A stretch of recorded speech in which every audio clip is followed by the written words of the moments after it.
Stage Pass, Institute of Gaming. For more details, contact 7093965965. అప్పుల బాధ భరించలేక ఓ ఆర్మీ జవాను తనువు చాలించారు. భార్యతో ఫోన్లో మాట్లాడుతూ ఉండగానే గన్తో కాల్చుకుని ఆత్మహత్య చేసుకున్నారు ఆర్మీ జవాన్. భార్య, 2 పిల్లలు, తండ్రి, అలాగే చెల్లి వీరందరి పట్ల ఆయనకి చాలా బాధ్యత ఉంది. కానీ ఇప్పటికీ 34 లక్షల వరకు అప్పు చేశాను. నేను ఇక భరించలేను పావని. ఇంతకీ నువ్వు తిన్నావా? పిల్లలు తిన్నారా? నాన్నను జాగ్రత్తగా చూసుకో. చెల్లికి మంచి సంబంధం చూసి పెళ్లి చేయాలి. ఈ బాధ్యతలన్నీ నువ్వే తీసుకోవాలి అంటూ ఈ మాటలు చెబుతూ ఉండగానే ఆయన ఫోన్లో తన భార్యతో మాట్లాడుతూ గన్ తీసి కాల్చుకుని ఆత్మహత్య చేసుకున్నారు. ఎంత బాధాకరం. అప్పుల వల్ల ఎన్నో కుటుంబాలు ఛిద్రమైపోతున్నాయి. కుటుంబంతో సహా, పిల్లలతో సహా భార్య, భర్త తెగించి ప్రాణాలు తీసుకోవాలని, తనువు చాలించాలని బలవన్ మరణాలకు పాల్పడుతున్న ఘటనలు చాలానే చూస్తున్నాం. ఇప్పుడు మరొక ఆర్మీ జవాన్, ఆయన శ్రీ సత్యసాయి జిల్లాకు చెందినటువంటి ఆర్మీ జవాన్ తన భార్యతో ఫోన్లో మాట్లాడుతూ ఉండగానే ప్రేమగా పావని అని పిలుస్తూ ఆయన మొత్తం కుటుంబ బాధ్యతలన్నీ కూడా ఫోన్లో మాట్లాడుతూ ఉండగానే ఇక నా వల్ల కావటం లేదు, ఈ బాధ్యతలన్నీ నువ్వే తీసుకోవాలి, కుటుంబాన్ని నువ్వే చూసుకోవాలి, పిల్లల్ని బాగా చదివించాలి అనుకున్నాను, కానీ ఇక నా వల్ల కావటం లేదు అంటూ ఆయన ఆత్మహత్య చేసుకున్నారు. అసలు పూర్తి వివరాల్లోనికి వెళ్దాం ఈ దుర్ఘటనకు సంబంధించి. శ్రీ సత్యసాయి జిల్లా కనగానపల్లి మండలం శివపురం కొట్టాలకు చెందిన కంచుకుంట మురళి 30 సంవత్సరాల ఆర్మీ జవాన్. 2017 నుంచి కూడా సిఆర్పిఎఫ్ జవాన్గా పనిచేస్తున్నారు. 5 ఏళ్ల క్రిందట ప్రేమించి లోకపావనిని పెళ్లి చేసుకున్నారు. వీరికి తారక్ రామ్ అనే ఒక 4 ఏళ్ల అబ్బాయి, అలాగే మహి 2 సంవత్సరాల పాప ఉన్నారు. తండ్రి ముత్యాలన్నకి చర్మ సంబంధ క్యాన్సర్ వ్యాధితో ఆయన బాధపడుతూ ఉండటం వల్ల ఆయనకి ట్రీట్మెంట్ కోసమని ఇప్పటికే ఈ ఆర్మీ జవాన్ మురళి గారు సుమారు 30 లక్షల వరకు కూడా అప్పు చేశారు. అయితే మురళి కారును ఒక 4 నెలల క్రిందట ఫ్రెండ్ తీసుకువెళ్లారు. ఆ తీసుకువెళ్ళిన క్రమంలోనే ఒక రోడ్ యాక్సిడెంట్ జరిగి ఆ ప్రమాదంలో ఒకరు చనిపోయారు. కార్ నెంబర్ ఆధారంగా మురళిని గుర్తించి కేసు రాజీ అయ్యేందుకు మృతుడి కుటుంబ సభ్యులు 15 లక్షల రూపాయలు డిమాండ్ చేయడంతో తండ్రి ట్రీట్మెంట్ కోసం ఉంచినటువంటి డబ్బుల్లో 4 లక్షలు వాళ్ళకి ఇవ్వటం జరిగింది. అలాగే చెల్లి పెళ్లి చేయాల్సి ఉండగా ఇన్ని అప్పులు కూడా తనపై భారంగా మారటం వల్ల తీవ్ర మనస్తాపానికి గురైనటువంటి మురళి భార్యతో మాట్లాడుతూనే గన్తో కాల్చుకొని ఆత్మహత్య చేసుకున్నారు. ఎంత బాధాకరం. చాలా హ్యాపీ ఫ్యామిలీ అని చెప్పొచ్చు. ఎందుకంటే భార్య, ఒక బాబు, పాప, 2 పిల్లలతో చక్కగా ఆయన కూడా ఆర్మీ జవాన్గా ఉద్యోగం చేస్తున్నారు కాబట్టి మంచి ఉద్యోగం, అన్ని రకాలుగా చాలా హ్యాపీగా ముందుకు వెళ్ళాల్సినటువంటి ఫ్యామిలీ. కానీ అనుకోకుండా అప్పుడప్పుడు మనకి కొన్ని కష్టాలు ఎదురైనప్పుడు అనిపిస్తుంది, భగవంతుడా ఇన్ని కష్టాలు నాకే ఎందుకు, ఎలా, ఇది నా వల్ల కావటం లేదు, అంత సామర్థ్యం, అంత శక్తి నాలో లేదు, నేను వీటన్నిటిని ఎలా ఫేస్ చేయగలనని మనలో మనం చాలా వరకు మదన పడుతూ ఉంటాం. కానీ కొన్ని సమస్యలు ప్రధానంగా లగ్జరీ లైఫ్ కోసం వెళ్ళటానికి కొంతమంది తలకు మించినటువంటి భారంతో అప్పులు చేసి ఇదంతా లైఫ్ స్టైల్ని మార్చుకోవాలని చేసే అప్పులు కొంత అయితే, కొంతమంది మాత్రం ఇలా ఆరోగ్యపరమైన సమస్యలు హఠాత్తుగా సడన్గా ఇంట్లో ఎవరికైనా బాగోకపోతే లక్షలు పెట్టి వాళ్ళ కోసం ట్రీట్మెంట్ల కోసం ఖర్చు పెట్టాల్సినటువంటి పరిస్థితి వస్తుంది. ఒక్కోసారి మనకు అలాంటి ఆర్థిక స్తోమత లేనప్పుడు అప్పులు చేసి వాళ్ళకి ట్రీట్మెంట్ చేసి బాగు చేయించుకోవాలి అనే ఒక ఆశ, ఇవన్నిటి దృశ్యానే ఈ ఆర్మీ జవాన్ మురళి కూడా తండ్రి ట్రీట్మెంట్ కోసం 34 లక్షల వరకు ఇప్పటికీ అప్పు చేశారు.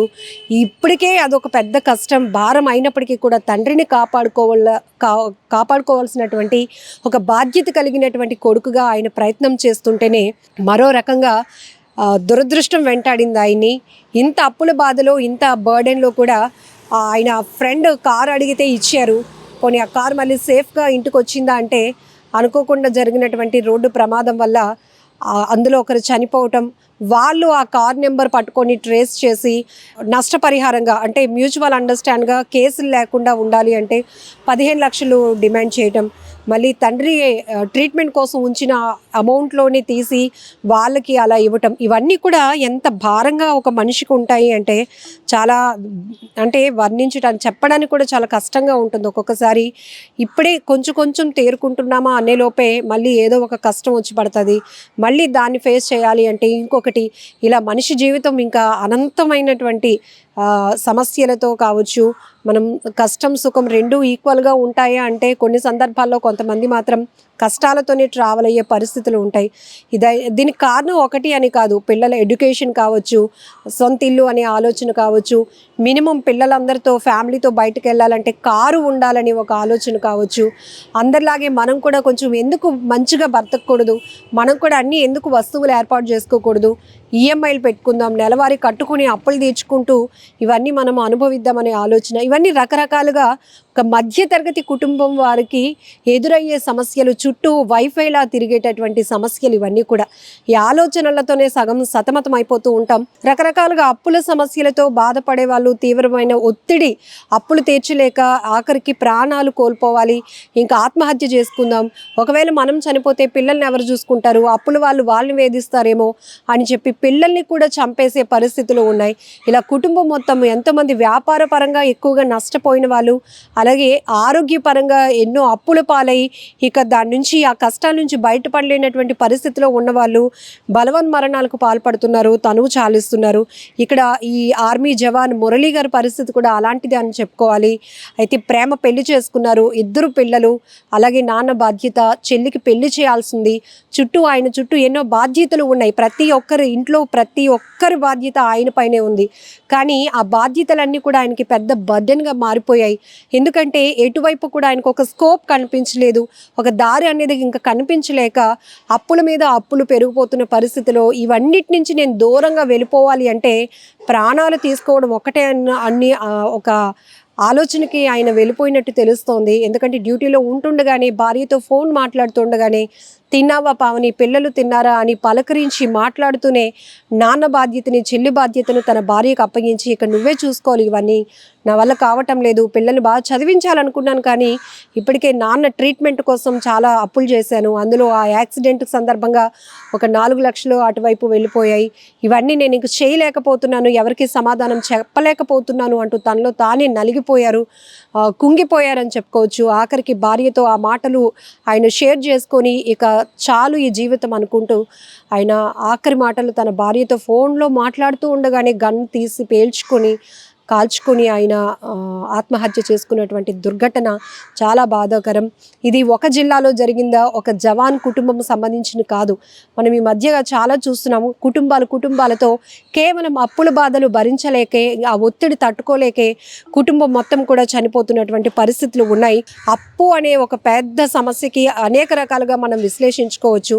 ఏదేమైనా ఇది ఒక డిస్కషన్ చేయాల్సినటువంటి టాపిక్ కూడా, ఎందుకంటే చాలా వరకు చాలామంది ఇలాంటి ఒత్తిడిలోనే ఉన్న పరిస్థితులు కూడా ఉన్నాయి. కాబట్టి మీరు కూడా ఈ సంఘటనకు సంబంధించి ఏమనుకుంటున్నారు? ఏదేమైనా ఒక ఆర్మీ జవాన్ అయితే మనం కోల్పోయాం, ఆ కుటుంబం ఇప్పుడు తీవ్ర అప్పుల బాధతో సతమతం అవుతోంది. కానీ ఆ భార్య ఎవరైతే ఉన్నారో ఒకవైపు ఇన్ని బర్డెన్స్, ఇన్ని ఒత్తిళ్ళు, ఇన్ని బాధ్యతలు ఉంటుండగానే భర్తను కూడా కోల్పోవడం అంటే ఇంకా ఆమె బాధ గురించి మనం ఎవరం వర్ణించలేం. కన్నీరు మున్నీరుగా వెలిపేస్తోంది ఆమె. భర్తను కూడా కోల్పోతే నాకు ఆధారం ఏంటి, నేను ఒక్కదాన్ని వీళ్ళందరినీ ఎలా చూసుకోగలుగుతాను, అటు మామయ్య ఇటు భర్త అప్పచెప్పినటువంటి బాధ్యత, వాళ్ళ చెల్లి పెళ్లి బాధ్యత, 2 చిన్న పిల్లలతో నేను ఎలా ముందుకు వెళ్ళగలుగుతాను అని ఆమె గుండెలు బాదుకుంటూ రోధిస్తున్నటువంటి తీరు ప్రతి ఒక్కరి కంట కన్నీరు తెప్పిస్తోంది.